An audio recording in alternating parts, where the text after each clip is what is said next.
महाड शहरापासून 14 ते 15 किलोमीटर अंतर लांब असणाऱ्या वीर रेल्वे लांब गेलेली आहे आणि त्यानंतर राष्ट्रवादी काँग्रेस शरद पवार गट आहे महाडमध्ये आक्रमक झाला। 2 दिवसापूर्वी त्यांनी या ठिकाणी आंदोलन केलं होतं आणि त्या आंदोलनानंतर बाळामामा आहेत, खासदार आहेत, ते रायगडमध्ये आलेले आहेत। त्यांनी आता मीटिंग घेतलेली आहे।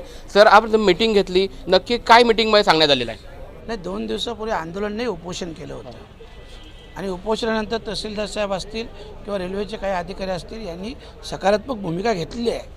परंतु खरं म्हटलं तर 28 वर्षापूर्वी चालू झालेली ही रेल्वे, त्यावेळेसचा जर आराखडा पाहिला तर तो याच मार्गे होता, पण तो नक्की का वळवला गेला मला त्या खोलात आता जायचं नाही।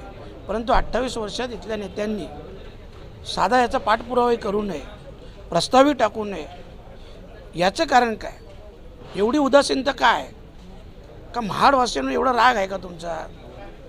नाही, महाडवासीवर राग नाही, आता इथले खासदार आहेत किंवा अनेक वेळा पालकमंत्री तटकरेंनी भूषवलेला आहे, तर तुम्हाला तटकरेंचा रोष आहे का? थेटकी तटकरेंचा राग महाडवर आहे का? माझा वैयक्तिक रोष कोणावरच नाही, पण जो इथलं नेतृत्व करेल त्यांच्यावर माझा रोष आहे। मग तटकरे साहेब असू द्या, आणखी कोणी असू द्या, तुम्ही इथलं नेतृत्व करताना लोकांनी तुम्हाला कशासाठी निवडून दिलेलं आहे? याच्यासाठी तर निवडून दिलेलं आहे ना। मग तुम्ही तुमचं काम करा, माझा काही वैयक्तिक कोणावर रोष नाही, पण ज्याने त्यानं आपलं काम करावं, आपली जबाबदारी पार पडावी। आता या ठिकाणी आज रेल्वेचे अधिकारी येणार होते, मात्र आता प्रत्यक्षात पाहिलं त्यांनी पत्र पाठवलं, आले नाहीत। आता याच्या पुढे आपण कसं काय? हे पुढच्या वेळेस नाही आले ना तर मी त्यांच्या कार्यालयात जाईन ना। माझी पद्धत त्यांना कदाचित माहीत नसेल, मी त्यांच्या कार्यालयात जाईन। इथल्या लोकप्रतिनिधींनी अद्यापही रेल्वेचा महाडसाठीचा प्रस्ताव सादर केलेला नाही आहे, आपण करणार आहात का? प्रश्नच येत नाही। मी येत्या अधिवेशनात पहिल्यांदा तर रेल्वे मंत्री महोदयांना भेटून मी पत्र देणार आहे का हे रेल्वे स्टेशन का बनावं, इथल्या ऐतिहासिक गोष्टी काय आहेत, छत्रपती शिवरायांचं महत्त्व काय, डॉक्टर बाबासाहेब आंबेडकरांचं महत्त्व काय, हे का बनावं याच्याविषयी मी सविस्तर पत्र देणार आहे आणि मागणी।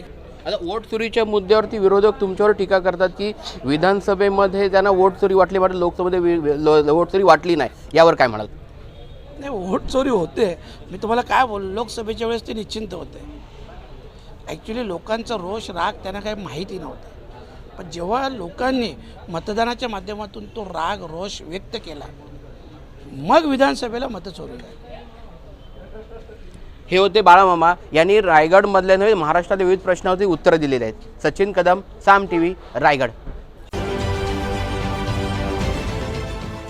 देश विदेशातील प्रत्येक घडामोडींचे लाईव्ह अपडेट मिळवण्यासाठी आता साम टीव्हीच्या सर्व सोशल मीडिया प्लॅटफॉर्मला लाईक, फॉलो आणि सबस्क्राईब करा।